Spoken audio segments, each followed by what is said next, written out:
материал, Ну, да? вот. Рунические письменности евразийских собственно, с чего статей. начиналось? Здесь он в этой книжке выявил начертание знаков, провел анализ системы графической. То есть, как бы его выделил то, что потом можно было назвать буквами. Но вот ничего не читалось. Теперь это удалось Это с помощью каких языков? прочитать. Абсолютное большинство надписей, где-то примерно 95% осетинские. Это осетинские. Осетинские надписи и оставшиеся, но надписи этим же самым письмом, с тем же самым значением букв. Нахские, даже не нахские, а точнее вайнахские. То есть в то время еще не распался чеченский и ингушский язык. Ну, только начинало распадаться эти две общности. А бацбийский язык? Базбийский уже отделился. Базбийский это уже раньше Средняя всех, Корея. да. Там отражается именно фонетика, которую мы видим в чеченском и ингушском языке. И вот некоторые небольшие надписи, одна даже довольно большая, они написаны на майнакском. Причем в части случаев у нас есть даже очень почти что двуязычная надпись. Ну вот, например. Это двуязычные имеется в виду. Ну вот здесь вот нарисовано. Это нахское написано, да? Здесь написано Лув Ниваг. Ниваг по-осетински значит рисунок, а Лув это нахская косуля. И вот она нарисована. То есть это подпись к рисунку. Что там нарисовано, там идет, что там написано. Это двуязычная надпись. Вот да, первое слово нахское. Ну, оно, наверное, было заимствовано осетинский. Ну, нахские языки очень тесно контактировали с осетинским языком, это естественно. Текстов, где у нас встречается просто нахское слово, как составная часть. Например, там в одном тексте нам написано первая часть лами, лестница, а вторая осиная, по-осетински тоже лестница. Лестница на одном языке. Повторяется дважды. Да. Ну, то есть это было двуязычие. Потом там нашлись уже другие надписи. Вот это вот красиво написано. А территория? Это Маяцкое городище. Вот здесь Салтово-Маяцкое. Здесь написано там Маяцкое городище. Вот здесь написано про лошадей, что это Дони. Там Зорталан написано, что они. Как? Зорталан. Коренастые. Зертал. Зорталан. Ну, бывает Зертал, бывает Зортал через там, вот здесь Зорталан И это имя? Нет, написано здесь это Вондуни, плохие лошади, Зорталан и коренастые. Художник нарисовал. Плохие лошади, коренастые. Коренастые. Но это как бы тягловые или да, тяжеловозы, вот как здесь бы вот получается, да? Нарисовал один человек, а другой кто подошел и подписал. Ну, не понравился ему рисунок. Ну, типичное такое хулиганство. Ну, значит, до такого доходило, что были грамотные люди, что... Да, что язык грамоты был распространен среди осетин вот, на верхних территориях и войнахов. Там даже надписи, и явно, что женщины даже владели. Женщины Потому даже что могли. там есть надпись на сосуде, где написано «налха». Налха. Ну, это масло, да. Масло. Ага, очень Вот. интересно. То есть, а мужчина все-таки он не занимался кухней. Это Да? женщина должна была читать. Это для ее нужд написано. Ну, это очень большой объемный труд. Там и по осетинским, и по нахским. Или Там- только там по все, нахским. там все. Там все это обобщено, все эти надписи, да? Письменность, потому что одного типа одна письменность. И это удивительно. Это действительно первая точная письменность, которая для нахских народов получается. А вот датировка вот этого Маяцкого городища. Это Примерно какая? датировки вот этих надписей, они начинаются с, ну, там огромный пласт территории, там, то есть Поволжье включается, Кубань, Маяцкое городище — это верховье Дона, где у нас написано эти там лошади, там еще. Это значит от Волги до Дона и Кубани, везде. Кубань, Дон, Донец, Северный Кавказ. И вот Северный Кавказ, истоки Кубани, там Маяцкое городище. Даже там во всех этих местах есть нахские надписи? Или только в какой-то определенной? В Саркеле точно есть. В Саркеле есть, в Маяцком городище есть. В Маяцком, а в других местах не собирали, я думаю. Просто не собирали. А там ситуация какая-то. В свое время вот эти надписи хорошо, что вот археолог Байчоров собирал в Карачаево-Черкесии, но там вот было массовое движение, они искали эти все таблички с надписями. И много чего удалось в истоках Кубани собрать благодаря этому энтузиазму. Но такого энтузиазма вот на территории Осетии надо искать, смотреть. Вот пока я про это ничего не слышу. На территории, разумеется, Чечни и Ингушетии надо смотреть. Вот смотрите, вот в прошлом году, по-моему, в начале года мы были в высокогорном селении Хой. Были какие-то значки, вот группа значков. Так вот надо их фотографировать и давать. У меня есть фотографии, вот я в интернете их выставлял, мы можем посмотреть. Там надо смотреть. Там ситуация какая? Ну, часть значков там же, мы знаем, от Хабаярды, да, там по-грузински написано. Да. Но это уже это известно. другая письменность. Кроме того, в Закавказье была еще албанская письменность. Тоже другого типа, там, армянское письмо и вот это письмо. На территории Кавказа оно точно было. А вот эта письменность, алфавит, на основе чего? Это хазарская письменность, заимствованная осетинами и нахами, войнахами, скажем. Что значит? Это единственная хазарская письменность. Это и есть хазарская письменность, алфавит имеется. Он приспосабливался, эти знаки изменялись именно дополнительно как-то. Я не готов сказать, кто был главным. Судя по письменности, главным элементом были те, кто письменностью владели. Понятно. Так что это арамейский алфавит или какое происхождение этого алфавита имеется в виду? Пока не ясно, есть переклички. Переклички имеется в виду с какими? С арамейскими есть. С арамейскими есть, да? Есть. И еще один вопрос. Вот смотрите, у меня были статья, и я читал, была конференция в Осетии, и там было опубликовано армянскими учеными, которые присутствовали. Как известно, Армения приняла если не первая, одна из первых христианство, и их проповедники христианства проповедовали среди гуннов, сказано. Это как раз Григор ходил, и там он погиб. Неудачный был способ, но считается, что все-таки то, куда он ходил, это была территория Южного Дагестана. Там Ватианские поля, где как раз это все произошло. Я говорю о чем? Они говорили там на протяжении многих лет, они там жили, в Предкавказье, среди кочевников они проповедовали. В этой статье я имею в виду. И потом они вернулись в Армению. Я к чему это говорю? Дело в том, что армянская география VII века говорится о том, что нахчиматы живут западные нахчиматяне, но с чеченского это переводится как чеченская страна. Можно перевести. Страна-то все-таки Мохок. Не. Вот смотрите, есть горная топономика. Смотрите, слушай. Есть Памат, есть село Па, это село, Мат, место, территория, страна. Или село, или мастер, я не знаю. А еще у нас есть Пхагат. Пхагат, это как раз расстояние. Я сейчас дополню вам, поясню, в словарях некоторых слов нет. Есть самет, хамет, место. Вот это со славянским место совпадает. Метто. Метто я знаю. И далее я иду горным диалектом, там вместо мет, вместо стоит мот есть, мат есть.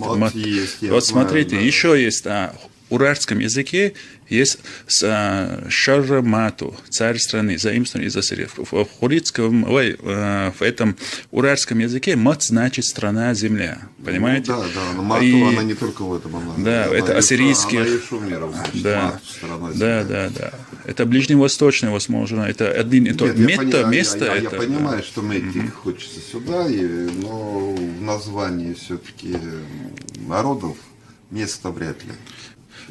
Но можно же говорить о том, что если нахчиматы были одним из сарматских племен, это многонационально. Ну, там, первой части названия... Там просто то, что называется Сарматией, это в те времена этим словом называлось Предкавказье, Северный Кавказ. То есть это слово нам ничего не значит. Он слово Сармат использует в старом географическом понятии. То есть то, что к северу от хребта, вот это там как бы живут сарматы.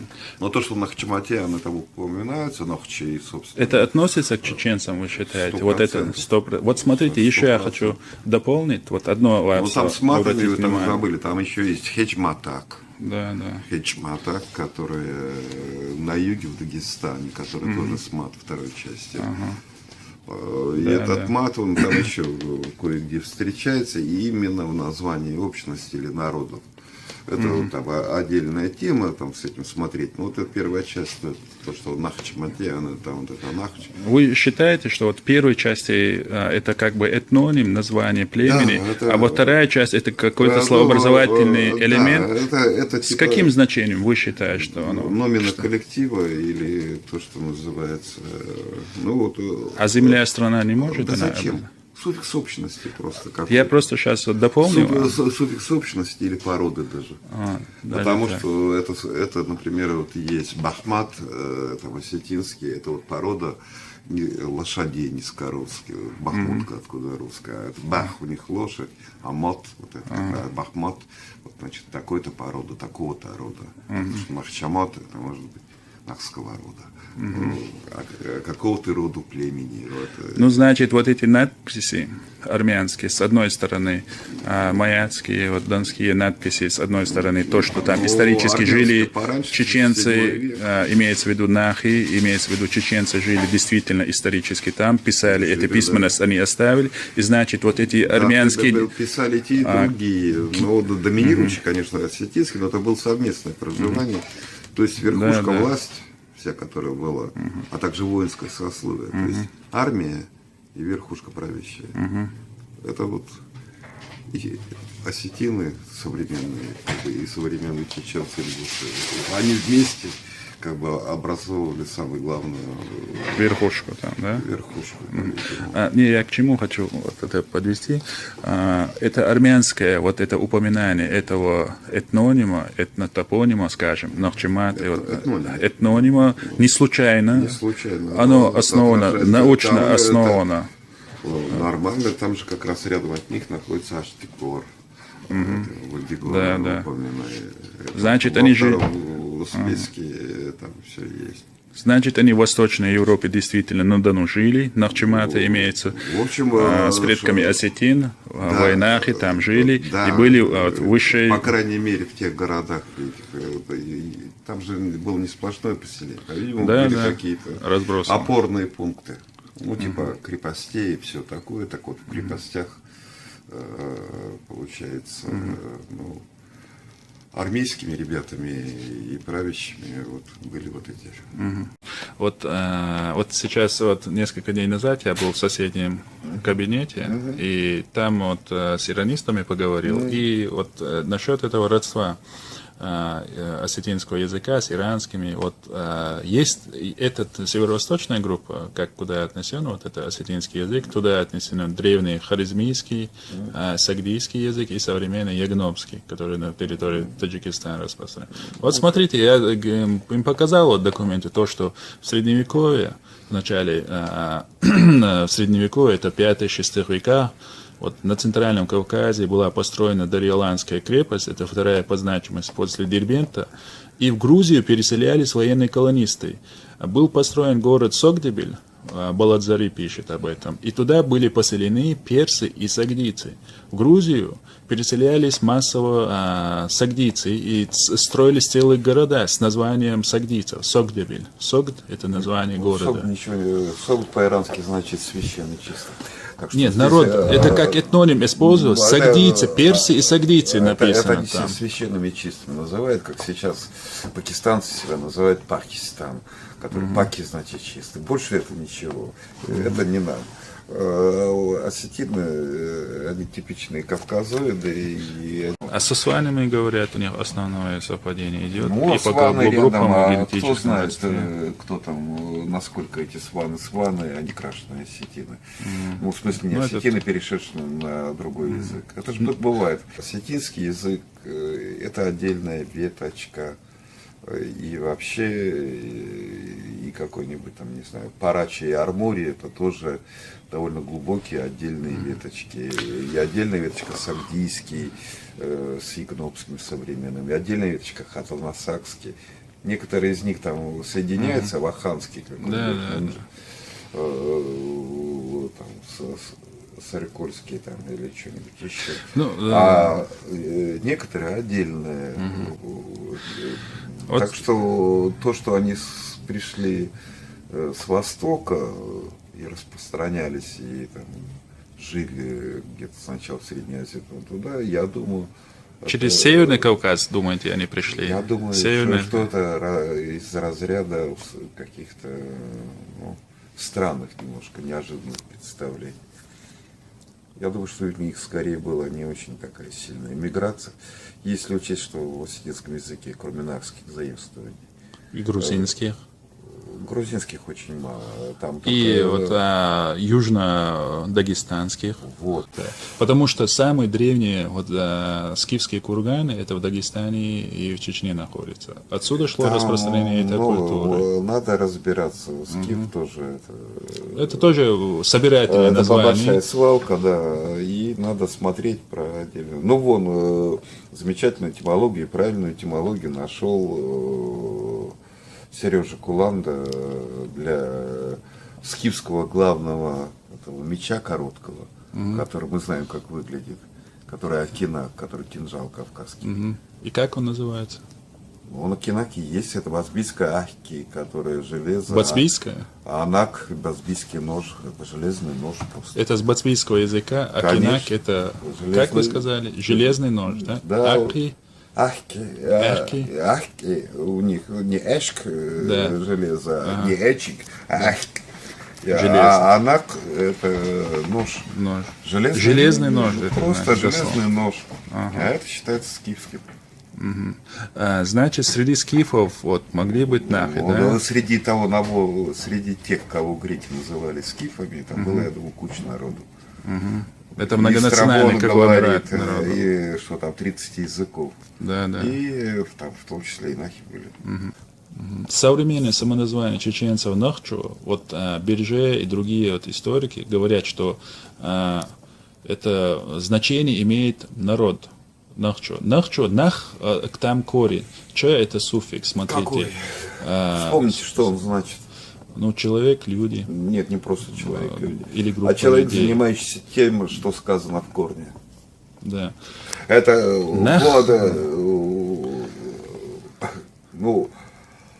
вот какой-нибудь, не знаю, пондар, да?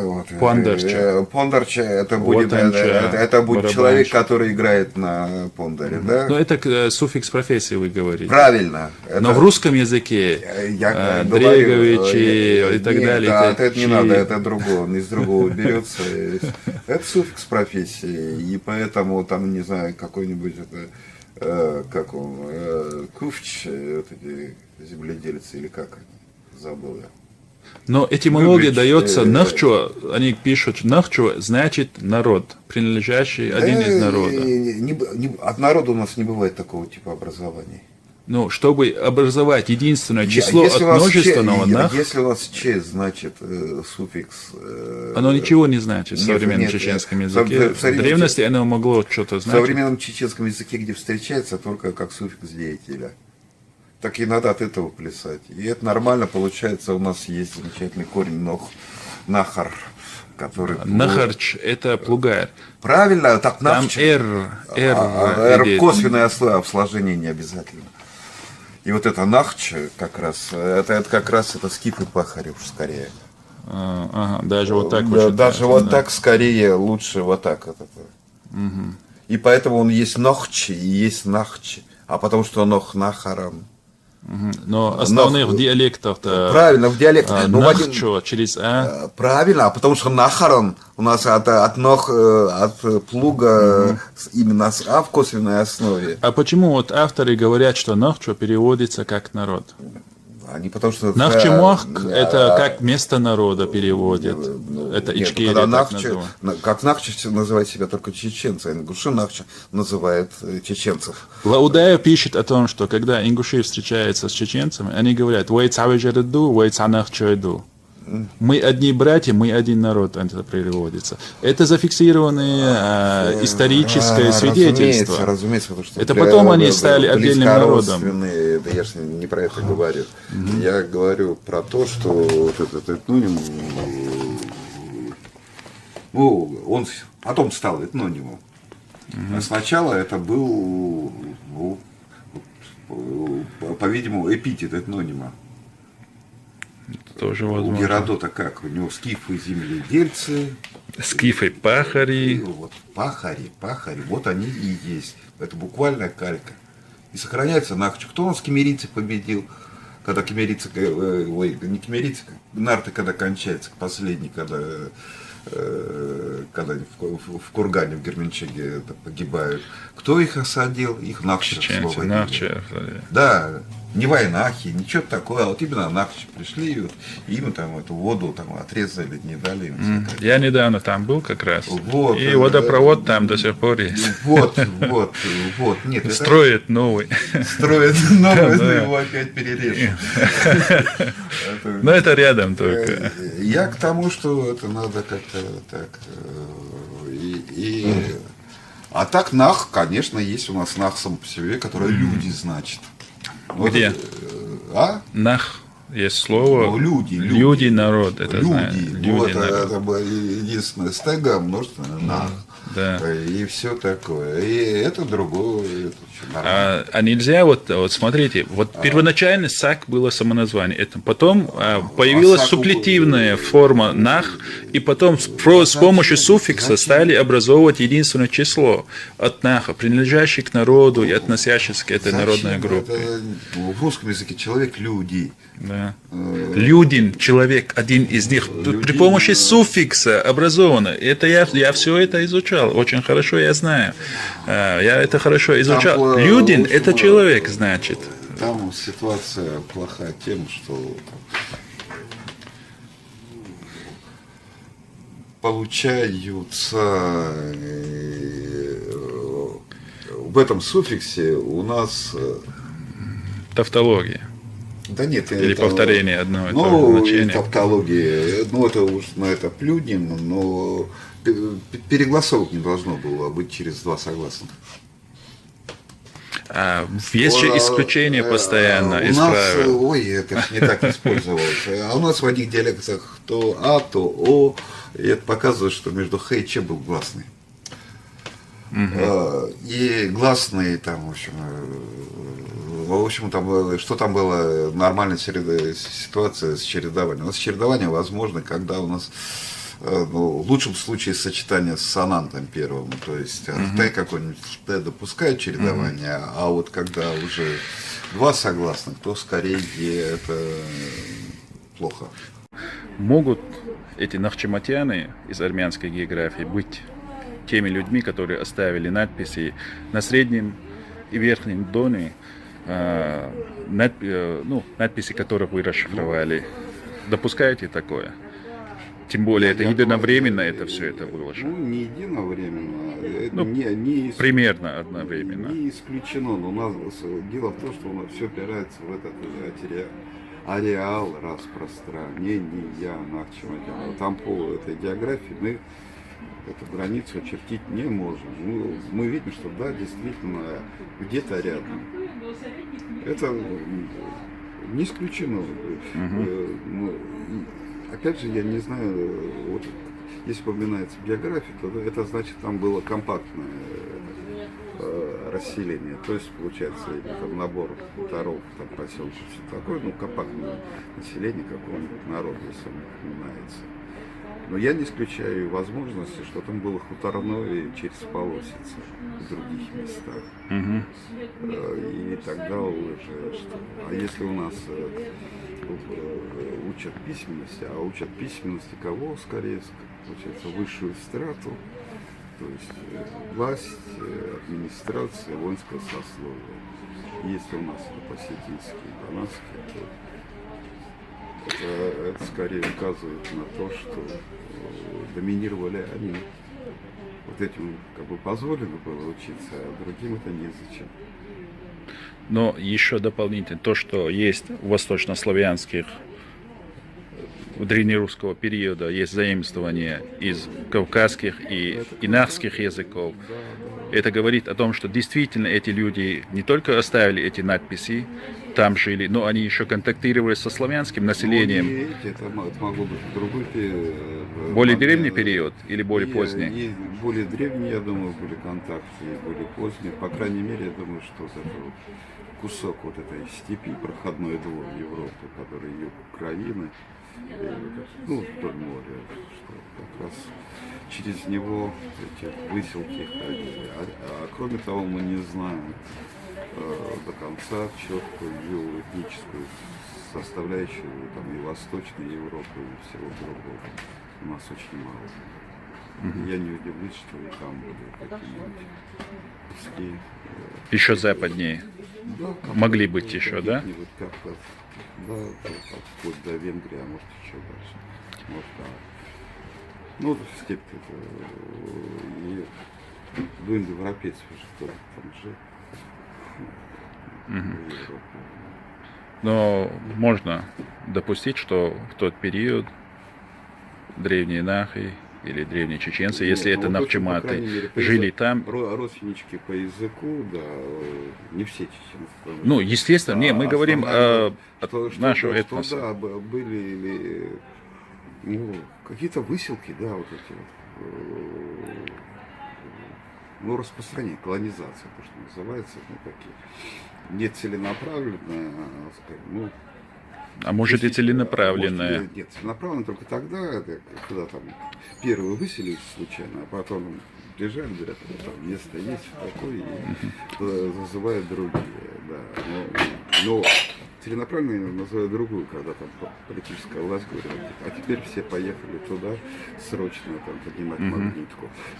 Такого не думаю. Что но мы говорим о средневековье, когда уже политически преобладали другие народы, массовое передвижение народов, новые завоеватели были. Я вообще сначала думал, что скорее там будет касаться той статьи, которую я дал, хазарский сборник, то есть некоторые неясные места, неясные слова хазаро-еврейской переписки. Ну, по-видимому, эту часть скажу, что касается этнической составляющей. А так я вам тогда расскажу доклад, который в свое время, где-то уже больше, чем полгода назад читал в Институте сказаний востоковедения. Это про язык восточноевропейской руники.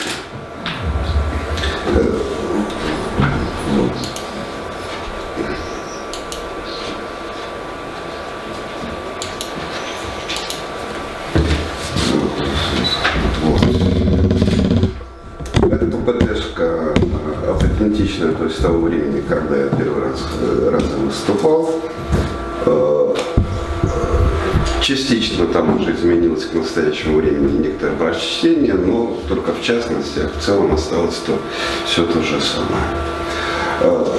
Здесь вот сначала представлена карта, это из книжки Игоря Григорьевича Козласова по восточноевропейской рунике с распространением памятников более-менее написанных одним и тем же письмом, то есть содержащих одинаково соответствующее количество графем, практически идентичных в своих вариантах. Ну, есть там некоторые различия тонкие, которые он разбил на две большие группы, на группу Донское письмо, группа Б, Кубанское письмо и так называемые смешанные памятники, то есть те, которые непонятно было, куда относить по способу начертания букв, Дона-Кубанское и Кубано-Донское, неважно. Это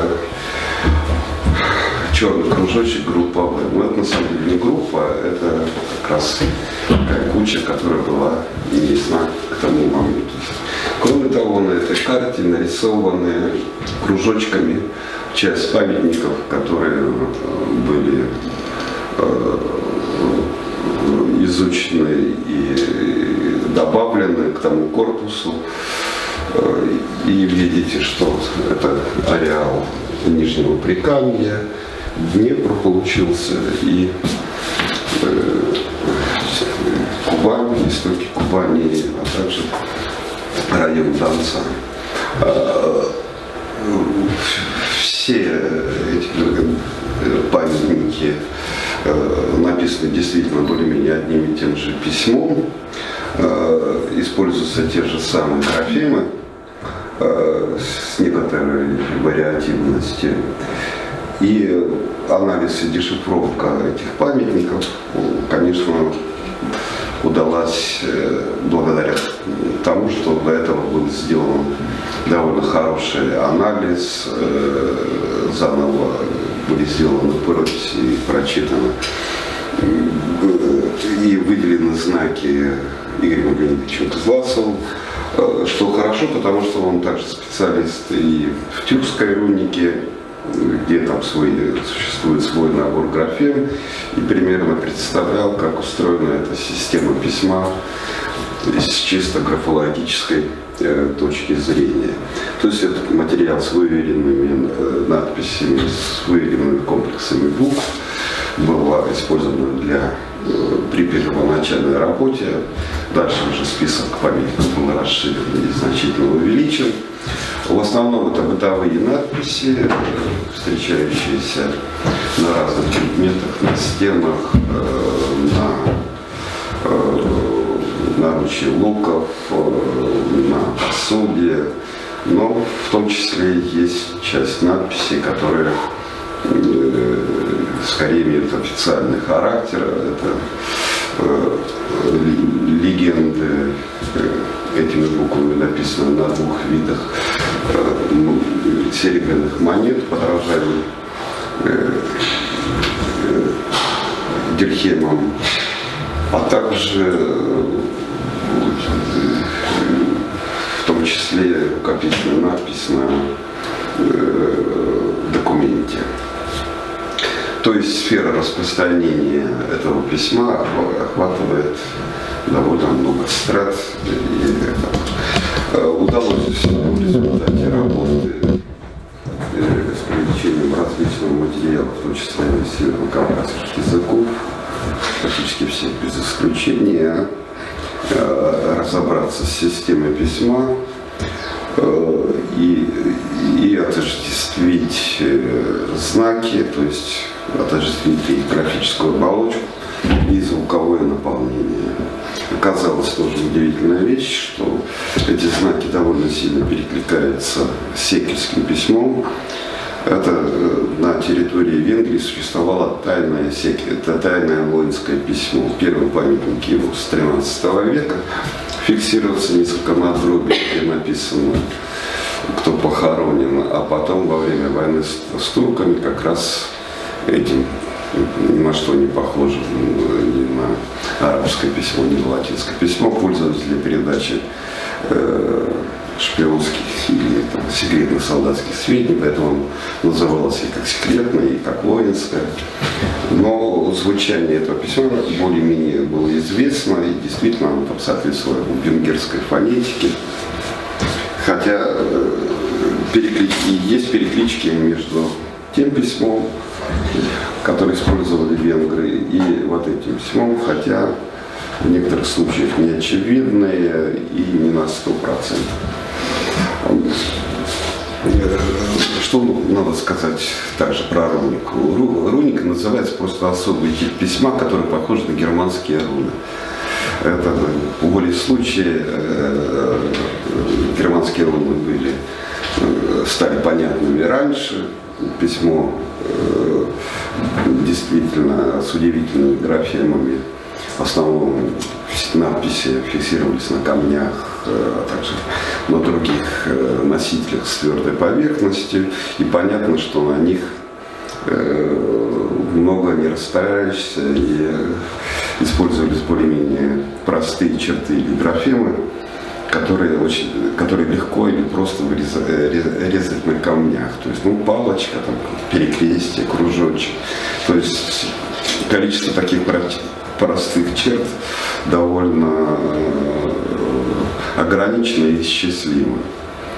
И, соответственно, другие письменности, которые использовались для аналогичных носителей, они в целом повторяют практически тот же самый графический набор, но наполнение звуковое и смысловая нагрузка совсем, конечно, другая. Так что внешне эти все три письменности похожи, не зря они называются руническими. Третья – это архонская письменность тюрков, документы которой на каменных стелах известны с конца VII века и на каменных же, опять же, стелах до середины VIII. Уже позже были обнаружены документы на пергаменте, и распространение этой руники прерывается только в XII веке, по-видимому, уже с приходом монголов и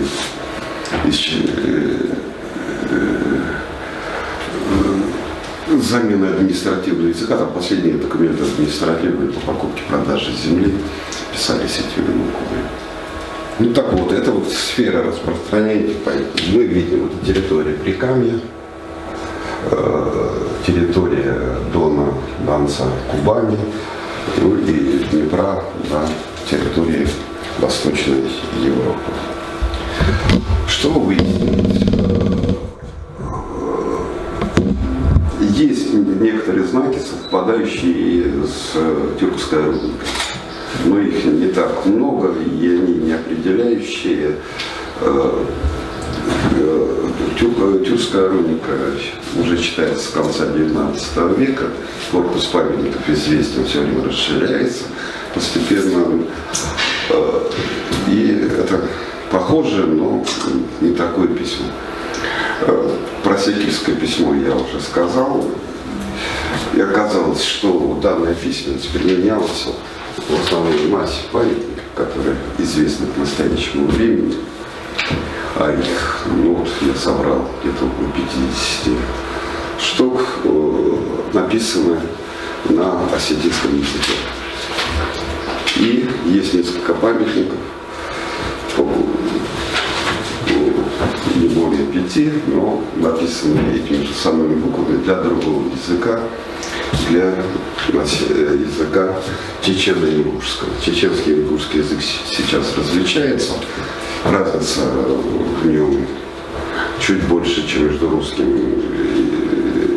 и украинским, так можно сказать. А в то время, тогда был еще один язык на Северном Кавказе, то есть были диалекты, но можно говорить о одной сущности. То есть есть часть надписи, которая четко читается именно на этом языке. Кроме того, оказалась тоже такая некоторая удивительная вещь, что присутствуют даже в осетиноязычных текстах вставки на чечено-ингушском языке. Или это заимствования, которые тогда существовали, а сейчас выбиты и исчезли из современного языка. А также бывают случаи, когда одно и то же слово сначала написано на одном языке, а потом продублировано на втором, чтобы понятнее им было. В одном из текстов встречается слово «лестница», которое сначала написано по-чеченски, а потом написано по-осетински с тем же самым значением. Язык, который нам раскрывает чтение этих букв, уже показывает морфологию, то есть словоизменение и внешний вид всех суффиксов, префиксов, окончаний, глагольных окончаний глаголов, которые мы видим в современных осетинских языках. Осетинский язык – это как бы двуединая сущность, литературный язык, который фигурирует без уточнения как осетинский, это иронский язык, их само название Ирон, это восточный как осетинский язык. И есть так называемый дигорский диалект, который скорее разница между ним и иронским соответствует разнице между чеченским и ингушским. То есть он оформляется как отдельная сущность уже в те времена, как одна из диалектальных норм в те времена. Сейчас, конечно, отдельность. И то, что мы видим при чтении этих памятников, те лексемы, которые мы видим при чтении памятников, они указывают на специфическую близость языка этих надписей именно с осетинским дигорским языком, а не с иронским, который сейчас самый распространенный литература.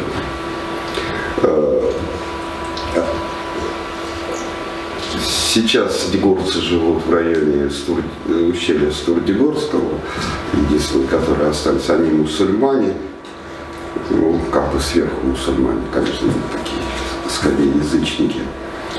Но раньше ареал распространения этого языка был шире, еще в недавнее время карачаевцы и балкарцы, которые сейчас говорят на тюркском языке, по-видимому, это были дигорцы и говорили на дигорском языке. Именно в этих языках заимствование из осетинского, из дигорского варианта слов насчитывается по несколько сотен. Что говорит, прямо указывает на том, что это не контакты. При контактах заимствование исчисляется десятками. А здесь даже просто целая сфера лексики, связанная с кузнечным делом, или с едой, с блюдами. А такое количество заимствований говорит о ассимиляции населения или о переходе на другой язык. То есть, на другой язык, но в этой сфере остается старая лексика. И что самое удивительное, в памятниках не встретился ни одного тюркизма. Сразу хочу сказать, что я вообще тюрколог. И диссер у меня был как раз по булгарской ветви, по чувашам, по тюркской реконструкции. И весь булгарский материал, тюркский материал я знаю довольно хорошо. И как лексику, грамматику, исследовал многие тюркские памятники. Так вот, как бы мне не хотелось там видеть тюркизмы или найти, этого найти мне не удалось. Ни в одном из памятников, написанных этим письмом. Вот демонстрация некоторых надписей и их звучания и их перевода. Первая надпись «Мальцком городище», где нарисованы животные. И писали они справа налево. Что, кстати, типично для ахонской руники, то есть для тюркского рунического письма, ну а также типично и, разумеется, для ближневосточных алфавитов и для письменности советской, которая на армейской основе была сделана. То есть это уже хотя бы по этому пункту понятно, что искать источник возникновения или источник влияния следует не в Западной Европе, не в Греции, а скорее вот в этом ареале для этого письма. Просто чисто культурологически. И прямо на Маяцком городище. Ну да, вот там вот нарисовано животное, а после этого пояснительно идет надпись. В надписи написано «Луба Нива», рисунок косули. Первое слово – это нахская луба, которая косуля. Тогда он звучало в виде лупа в именительном падеже, с варено-чеченского луп. И это Нива, изображение, рисунок, иранское слово, которое осетинское. Вот нарисована косуля и пояснительная надпись. Рисунок косули. Вот надпись на корчаге на одной из фляжек. Ну, очень много оказалось надписей бытового типа с некоторым юмором или таких игровых. Вот в том числе она сделана в районе горлышка, известная надпись 19 века, с конца 19 века.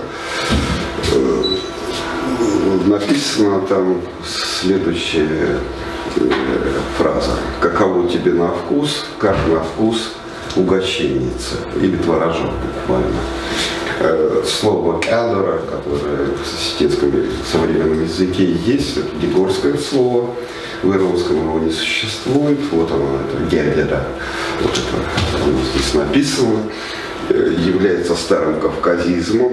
То есть в осетинском языке очень много кавказских заимствований, не иранских происхождения. То есть это слово проникло в сам осетинский язык еще с кавказской территории. И очень интересная сноска вдруг обнаружилась уже потом в большом словаре историко-этимологическом словаре осетинского языка, написано Абаевым. 4-томный такой большой словарь. Там сказано специально про этот кядора, что обычно, если пришел непрошенный гость, то он должен быть благодарен и этому кядора. Вот такая семантическая нагрузка, как вот угощение на халяву, такое самое низкое, самое простое, несет на себе это кядора. И, соответственно, тогда, естественную интерпретацию получает надпись на этой фляжке. Ну, как тебе на вкус, это мое презрительное угощенница. А фляжка, конечно, была или там для вина, или там. Это рефлективные, да, языки? Что значит? Индоевропейский язык, осетинский. Нет, я имею в виду, что... то есть, как бы отвечают, это по буквам идет, с гласными или вот... Одно дело письменность, другое дело грамматическое устройство. Да. Это буквенное письмо. Это буквенное письмо. Оно не консонантное. Не консонантное. Здесь вот выписан единственный знак, который никак не отражается, ну, специально для того, чтобы было удобно читать, знак шва. Как бы неясно, непонятно и гласный. А все остальные гласные здесь вот выписаны, прописаны, которые здесь видны. Вот написано Т, Дж, там, Ц, Q, вот ВАВ в конце стоит. Дальше. В отличие, кстати, от традиции греческой какой-нибудь, европейской и даже отчасти ближневосточной, активно используются делимитеры, которые отделяют слово или устойчивое словосочетание. Разделители словесные, которые они бывают в виде одной точки и в виде двоеточия. Это тоже довольно редкая вещь, такое словесное разделение и деление не проделано. Обычно писалось как бы все, а вот такое ритмическое и смысловое деление. Оно, кстати, присутствует и в тюркском руническом письме, так что здесь это перекличка. Вот известный рисунок с этими лошадьми и с надписью, вот здесь это повернуто, подача, она как бы, для того, чтобы читать неправильно, вот так надо повернуть, написано отсюда, справа налево, здесь не видно на этой прорези этих знаков, но они читаются идут 3 строчки с небольшой выбоиной. Здесь даже прорезь, она искажена по сравнению с фотографией. Реально там вот такой кусочек выбит небольшой, и это вот идет поближе. Здесь не выдержали, растянули кусочек прорези. Написано на нахском, вайнахском языке. Написано, что лошади плохие, вот здесь написано широковатые, а дальше написано золотом коренастые, и здесь там идет как бы начало слова чучело, то есть как чучело. Причем, судя по уверениям тех людей, кто работал с оригиналом, там рисовал и писали надписи, рисунок сделаны разными людьми. То есть там разным инструментом, там видно степень проработки. Получается, один нарисовал, другой посмотрел и поставил свою замечательную оценочную резолюцию о том, что лошадь. Хотя мы видим, что это считается одним из самых лучших изображений лошадей на Хазарской. Но они действительно коренастые, действительно с опущенным задом. Вот надпись на написано «Стреляй». Это как раз на роговой пластинке под ручкой. Это тайна этого малыча, Южных лесов Дона. В Багарах написано, да, осетинского Багарах камень стрелять. Вот. Про этот рисунок была интерпретация, что это лилия, но это, по-видимому, не лилия. Там, кроме этой выбоины, там дальше еще там есть что-то такое, написано месторождение мух.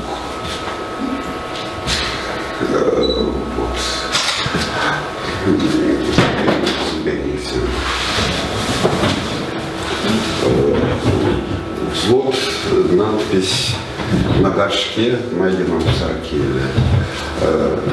Из 3 знаков написано «Нархе». А нархе – это значит сливочное нетопленое масло.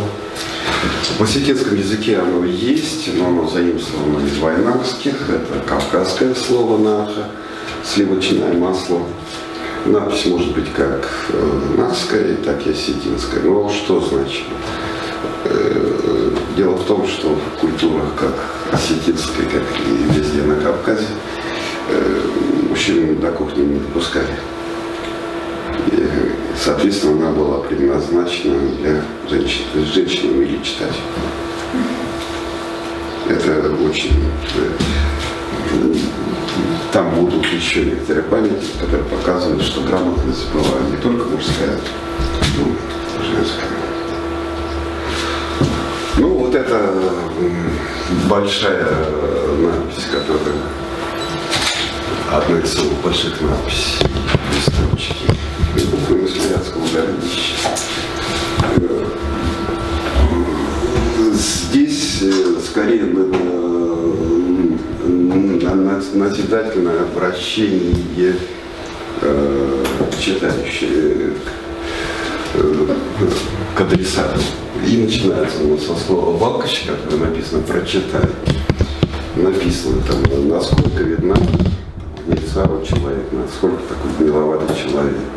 Если случится быть работой на двоих, то сущая тягость давать ему поручения. Он один чувствует упадок сил. И по всему он готов вот-вот упасть от изнеможения.